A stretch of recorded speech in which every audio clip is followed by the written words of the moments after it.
Мне иногда самому хотелось прочесть какую-то такую самую одну важную книгу о Ленине, чтобы все понять про него, что это было там для российской истории.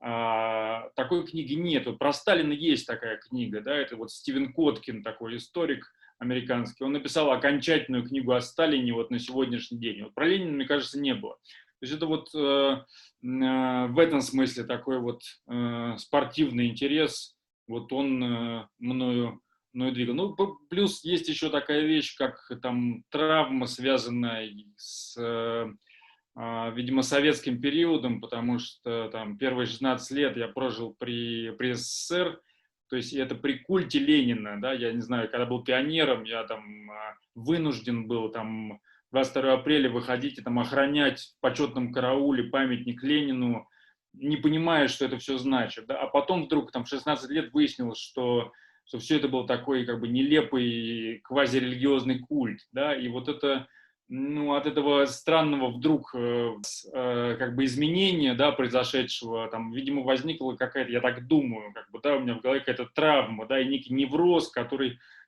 мне нужно было, ну, как бы проговорить, да.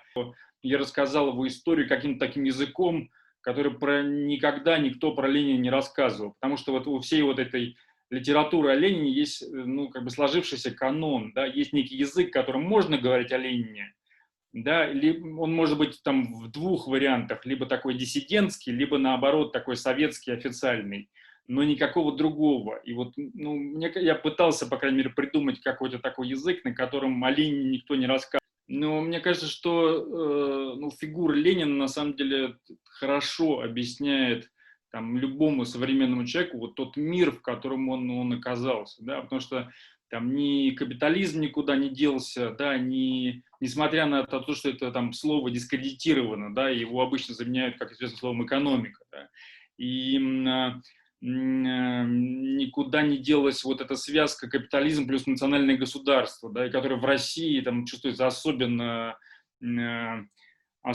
травматично, да, потому что это вот что вот давит на обычного человека, и вот это вот фетишизм государства, который здесь там навязывается, да, и вот Ленин хороший антидот от всего этого. Цель революции — это на самом деле не просто там заменить диктатуру буржуазии на диктатуру пролетариата, да, а как сделать так, чтобы